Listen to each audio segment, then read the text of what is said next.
종려주일은 예수님께서 예루살렘으로 승리의 입성을 축하하는 주일입니다.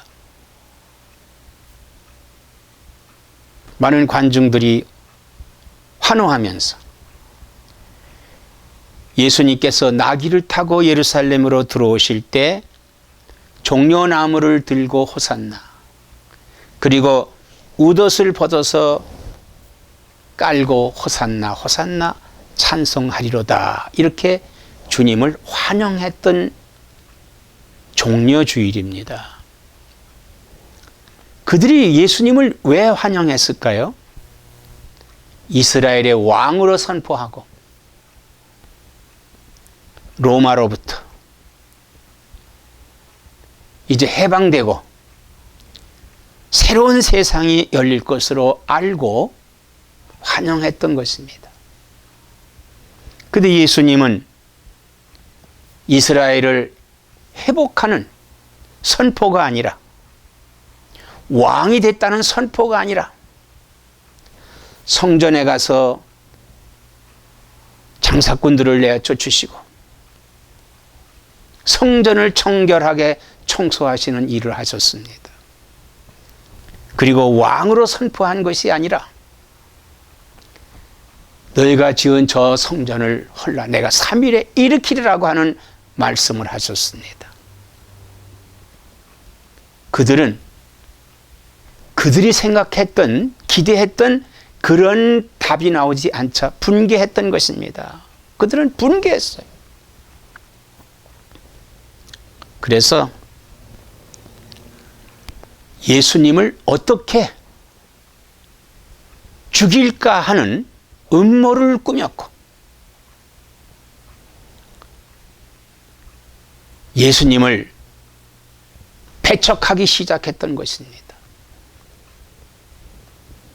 그러나 예수님은 그들이 어떤 일을 하든 간에 이제 십자가의 죽음을 향해서 가고 계셨습니다. 예수님께서 이렇게 예루살렘에 입성하셨다가 다시 베다니로 가서 그곳에 시몬이라고 하는 전에 문둥병자였던 집에 머물면서 그곳에서 식사를 대접받습니다. 그때 예수님께서 제자들에게 말씀합니다. 이제 인자가 십자가에서 죽어야 하리라. 죽음을 예고하셨습니다. 그러나 제자들은요, 묵묵무답입니다. 오히려 열심히 식사하고 있었어요. 이때 젊은 여인이 귀한 옥합을 가지고 와서 깨트려서 식사하시는 예수님의 머리에 붓습니다. 그때 제자 중 한 사람이 분해서, 아니 그걸 왜 허비하느냐, 차라리 그것을 팔아서 가난한 자들에게 나누어 준다면 얼마나 보람된 일이냐, 그렇게 쏟아부을 것이 뭐가 있느냐. 예수님께서 분개하는 제자를 책망하십니다. 그에게 책망하지 마라. 그는 참 잘하였다. 그 여인은 내 장사를 예비한 것이라. 죽음을 예비한 것이다, 이 말이에요. 가난한 사람은 너희와 항상 같이 있지만은 나는 너희와 같이 있지 못한다. 이제 복음이 전파되는 곳에 이 여인이 행한 것도 기념하라. 이렇게 말씀하셨습니다. 그리고는 그 집에서 나가서 6월절 날, 6월절 아침에 제자들과 함께 6월절 준비하시고 6월절 만찬을 드십니다. 제자들의 발을 씻기시고, 그리고는 그곳에서 그 만찬을 행하면서 떡을 들어서 이것은 내 몸이고 잔을 들어서 이것은 내 언약의 피니 내가 올 때까지 이것을 기념하라 하신 성만찬을 제정하시고 그리고 그곳에서 제자 중에 한 사람이 자기를 팔 것이라고 말씀을 하자 제자들이 내니까 그때 예수님께서 이 그릇에 나와 같이 손 넣는 자가 크니라. 유다가 깜짝 놀랐습니다. 바로 그 말씀하실 때 유다가 그 그릇에 손을 넣고 있었습니다. 유다는 그 자리를 슬그머니 나와서 어디론가 사라졌습니다. 바로 대제사장에 갔죠. 그리고 예수를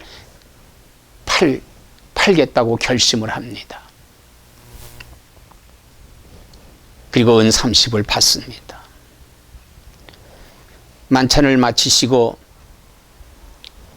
다시 한번 제자들에게 이제 인자가 십자가에서 죽노라 하셨을 때 베드로가 그 앞에 나와서 말합니다. 주여 그러지 마옵소서. 주님이 죽음의 그 길은 나도 함께 가겠습니다. 그러지 마소서. 예수님께서 말씀합니다. 너희가 나를 다 버릴 것이다. 다 굴기 전에 나를 3번 부인할 것이다. 하고는 제자들을 데리고 겟세마네라는 곳으로 가셨습니다. 11명의 제자죠. 그리고 그 제자들에게 여기 앉아 있으라 하고 그 중에 3사람을 불렀습니다. 베드로와 세베대의 2 아들이었습니다. 그들을 데리고 가면서 예수님께서 말씀합니다.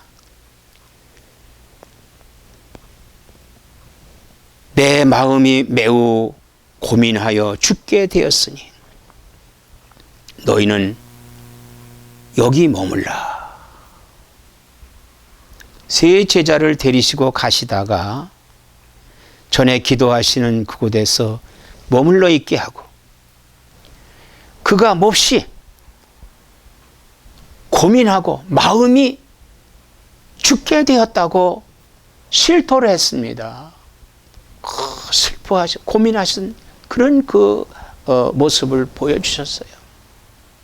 그런데 제자들은 주님만 바라보고 있지 아무 말도 하지 않고 있습니다. 너희는 여기서 나와 함께 깨어 있으라 하고는 예수님께서 가십니다. 자, 예수님은 왜 고민하고 슬퍼하셨을까요? 이 세상에 미련이 있어서 그랬을까요? 십자가에 죽기 싫어서 그랬을까요? 예수님의 공생애 시작할 때 성령에 이끌려서 광야에서 40일간 금식을 하셨습니다. 그리고 금식을 마치셨을 때 마귀가 와서 시험을 합니다. 그의 굶주린 배를 그 약점을 잡은 것입니다. 예수여 여기 있는 돌을 명하여 떡덩이가 되게 하라. 그리고 그걸 먹어라. 예수께서 꾸짖으십니다. 사람이 떡으로만 사는 것이 아니요 하나님의 입에서 나오는 모든 말씀으로 사는 것이라. 그렇습니다. 사람이 떡으로만 사는 것이 아니에요. 떡을 먹고 산다면은 결국은 썩어질 것이요 죽을 것입니다. 그러나 하나님의 말씀은 생명이요 영원할 것입니다. 마귀에게 꾸짖자 마귀는 물러갔습니다. 물러간 마귀가 끝난 것이 아니라 다시 예수님을 성전 꼭대기로 데리고 올라갑니다. 여기서 뛰어내리라. 그러면 하나님께서 천사로 하여금에 받아서 머리털 하나 털끝 하나 발끝 하나 상하지 않고 너를 붙잡을 것이다. 그러면은 세상 사람들이 내가 메시아인 줄 알리라.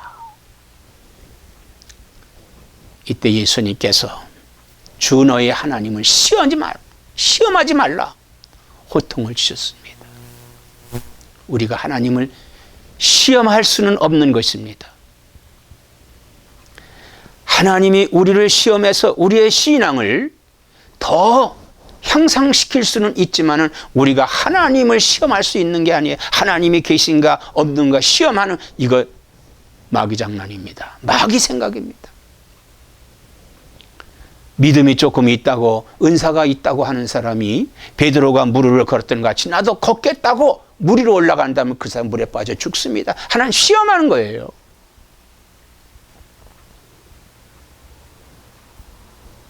사탄이 물러가서 다시 예수님을 산 꼭대기로 올라갑니다. 천하만국을 보여주고 내게 절을 하라. 그러면 내가 이 세상을 너에게 주겠다. 왕으로 주겠다는 거예요. 그때 예수님께서 주 너의 하나님만 섬기고 내 뒤로 물러가라. 그렇습니다. 오늘 우리 집 하나님 한 분만 우리가 섬기는 것입니다. 세상에 어떤 것도 우리는 섬겨서는 안 되는 거지요. 물질도 섬겨서는 안 됩니다. 명예도 섬겨서는 안 됩니다. 오로지 한 분 예수 그리스도 하나님 한 분만이 우리가 신앙의 대상이요 그분만을 섬기는 것입니다. 그분이 영생이시기 때문에. 예수님은 이렇게 시험을 이기시고 갈릴리로 나와서 제자를 택하시고 3년여 동안의 공생애를 마치시고 이제 마지막 인류의 구속을 위해서 십자가를 지시는, 그리고 거기서 고민하고 번민하고 슬퍼하셨던 것입니다. 바로 전장에 나가는 장수가요, 그저 두렵지 않은 마음으로 가는지 아세요? 그래도 마음이 무겁습니다. 고민스럽습니다. 슬픕니다. 그러나 전장에서 나가서 싸우게 됩니다. 예수님께서는 지금 이제 고민하고 슬퍼하시는 것은 마귀와의 싸움에서 그 고난과 그 어려운 역경과 인류의 무거운 짐을 지고 가시는 그 짐이 너무나도 무거워서 고민스럽고 슬퍼하신 겁니다. 인간이 지은 죄가 얼마나 큰지, 저들의 죄를 사지 아니하면 이것이 얼마나 슬픈 것인지, 그래서 예수님은 슬퍼하셨던 것입니다. 그래서 그 십자가의 구속을 이루시기 위해서 주님은 기도하라 이 겟세마네 동산에 오신 것입니다. 제자들과 함께. 그래서 제 제자들을 이곳에서 나와 함께 깨어 있으라 하시고는 조금 멀리 가셔서 그곳에서 엎드려서 기도하십니다. 성경에 이렇게 말씀을 하고 있습니다.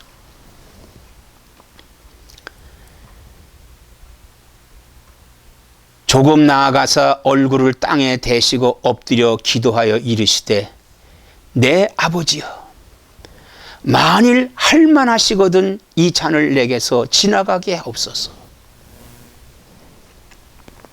예수님의 기도하시는 그 모습은요, 땅에 엎드려서 이마를 땅에다 대시고 간절히 기도하시는 그 기도하는 모습은 첫째 예수님의 겸손의 모습이 있습니다. 그리고 진정으로 주님을 의지하는, 하나님을 의지하는 그의 하나님을 향한 기도를 예수님께서 드리고 있는 것입니다. 내 아버지여, 주님이 부르짖는 첫 마디입니다. 내 아버지라고 하는 것은 그의 신앙관을 의미하는 겁니다. 오로지 우리의 믿음의 대상은 하나님이십니다. 주님이십니다.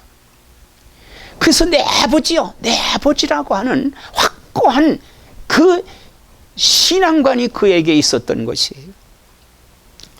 만일 할만하시거든, 즉 이렇게까지 하지 않아도 되는 일이 있다면은 나를 이 쓴 잔에서 지나가게 하옵소서. 지나가게 하옵소서. 꼭 이것이 아닌 다른 것이 있다면은 지나가게 해달라고 하는 거예요. 그러나 주님은 그러나 나의 원대로 마옵시고 아버지의 원대로 하옵소서. 간절히 기도했습니다. 다른 성경에 보면은 얼마나 간절히 기도했던지 땀방울이 변하여 핏방울이 됐다고 했습니다. 땀방울이 변하여 핏방울이 됐다 하는 그 정말 간절한 기도예요. 이것은 죽기까지 간절한 기도를 드린 것입니다. 그러면서 내 생각은 내 뜻은 이랬지만은 이것이 아버지의 뜻대로 되기를 원합니다고 그는 하나 순종하겠다고 하는 것을 간절히 기도합니다. 그리고는 제자들에게 오셨습니다. 와서 보니까 제자들은요, 함께 깨어 있으라고 할 때 아마 기도했던 것 같아요. 엎드려서 기도했던지 간에 앉아서 기도했던, 그때 기도하고 한다고 앉았다가 잠이 들고 말았어요. 잠이 들고 말았어요.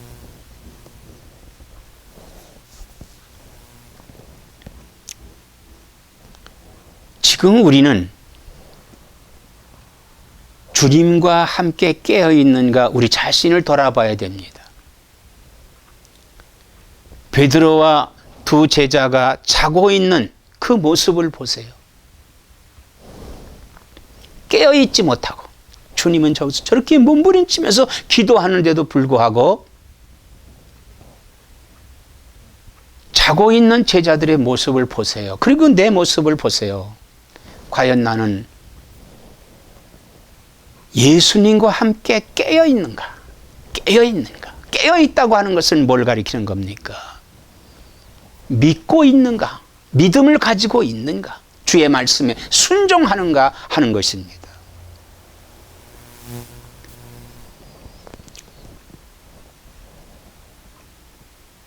잠자고 있는 제 세 제자들을 보시고 예수님은 나와 함께 한 시간도 이렇게 깨어 있을 수 없더냐. 아마 한 시간 정도 기도하시고 오신 것 같아요. 그러니까 그 한 시간 정도 나와 함께 깨어 있을 수 없더냐. 하시고는 다시 기도하시는 그곳으로 가셔서 기도하십니다.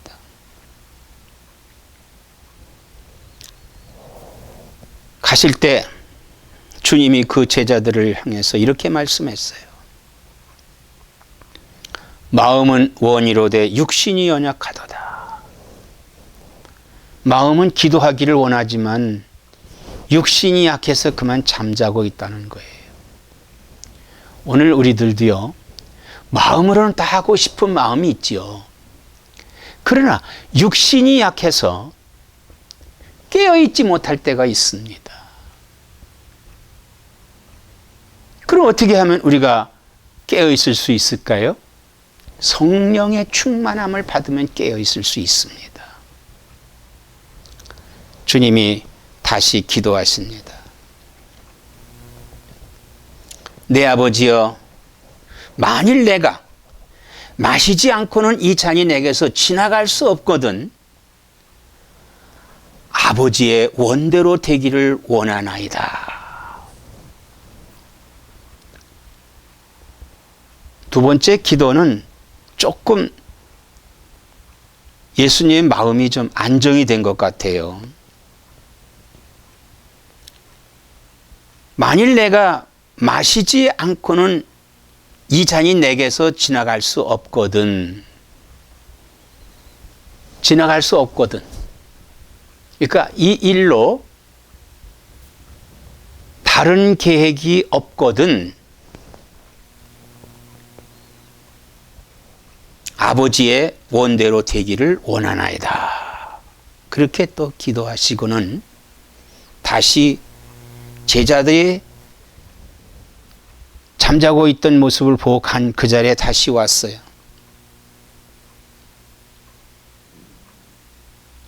근데 그때 그 제자들의 모습도 역시 자고 있다 이거예요. 주님께서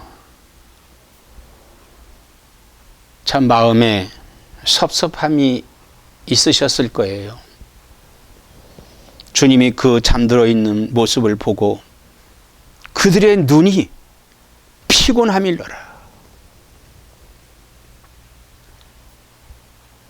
참 사실 예수님이 오셔서 베다니 문둥이 시몬의 집으로 그리고 다시 또 이렇게 객지를 다니면서 유월절 만찬을 하고 그리고 여기까지 올른 지금 밤중입니다. 아마 12시가 넘은 새벽녘일 거예요. 한참 잠자는 시간입니다. 근데 뭐라고 말하냐면 눈이 피곤함이라. 눈이 피곤함이라. 참 눈이라고 하는 것은 보는 거, 만물을 보는 거 아니에요? 그리고 잠잘 때 눈을 감습니다. 눈이 피곤하다 이거. 잠을 자고 있구나. 주님은 그들을 격려하지 아니하시고 이해하신 거예요. 용서해 주시는 거예요. 그리고는 다시 기도하는 그곳으로 가셔서 그곳에서 동일한 기도를 하셨어요. 두 번째 기도하신 그 기도겠지요. 내 아버지여, 만일 내가 마시지 않고는 이 잔이 내게서 지나갈 수 없거든 아버지의 원대로 되기를 원하나이다. 그렇게 또 기도하시고는 다시 제자들에게 와봤습니다. 그랬더니 역시 제자들은요, 더 깊은 잠에 빠진 거예요. 더 깊이 잠에 빠졌습니다. 그러나 그때 그 모습을 보고 예수님께서 하시는 말씀이 45절에 이에 제자들에게 오사 이르시되 이제는 자고 쉬라. 자고 쉬라. 함께 기도하시기를 원하셨던 주님, 즉 자신의 고민과 그 슬픔을 함께 나누면서 기도하시기를 원했지만은 제자들이 잠자는 그 모습을 보고 이제는 자고 쉬라. 자고 쉬라. 왜? 예수님은요, 하나님께 간절히 기도하면서 기도의 응답을 받으신 거예요. 어떤 응답일까요? 그 마음에 십자가로 가는 그 발걸음이 가벼워진 거예요. 이때 어떤 역경이 와도 그는 견딜 수 있는 힘이 생긴 거예요. 그 응답을 하나님이 함께 하시기 때문에, 하나님이 함께 하시기 때문에 그는 이 귀한 고민과 슬픔을 다 버려버린 귀한 응답을 받고 제자들에게 와 보니 잠들고 있는 그 모습을 보고 이제는 자고 쉬라 이렇게 말씀하셨습니다. 그리고는 하시는 말씀이 때가 가까이 왔으니 인자가 죄인의 손에 팔리느니라. 때가 가까이 왔으니 어느 때입니까? 이제 주님의 고난의 시작이 때입니다. 십자가에 인류를 대신해서 죽으시는 때입니다. 이 때가 가까이 왔다는 거예요. 때가 됐다는 겁니다. 이제 그에게는 고민도 슬픔도 다 사라졌습니다. 그에게는 온전히 하나님이 주시는 큰 힘, 그 힘을 가지고 마귀와 함께 싸우고자 나가시는 겁니다. 그래서 제자들을 힘차게 깨우십니다. 46절에 일어나라, 일어나라, 함께 가자, 일어나라, 함께 가자. 주님은 너희 혼자 가라 그러지 않아요. 함께 가자. 지금도 주님은 함께 가자고 하시는 겁니다. 보라, 나를 파는 자가 가까이 왔느니라. 그때 밑에 보니까요, 횃불을 들고 오는 무리들이 있었습니다. 유다가 앞에 서 있고 병정들이 뒤에 따라옵니다.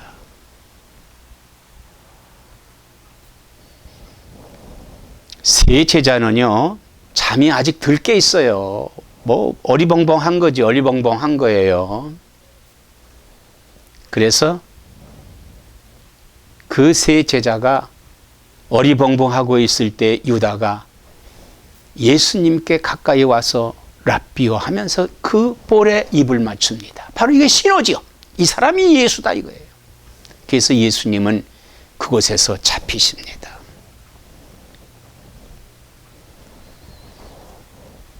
사랑하는 성도 여러분, 제자들이 잠들어 있는 그 순간에 예수님은 깨어 몸부림치며 기도하고 계실 때 마귀는요, 깨어서 지금 예수님을 잡기 위해서 오고 있었습니다. 제자들은 잠자고 있어요. 마귀는 깨어 있는데 이제 다시 오시는 주님이 오실 때가 멀지 않았습니다. 다시 오시는 주님을 맞이하기 위해서 우리는 깨어 있어야 돼요. 마귀는요, 깨어서 우리를 주님을 만나지 못하게 막고 있습니다. 사랑하는 성도 여러분, 깨어있는 나와 여러분 되시기를 주의 이름으로 축원합니다.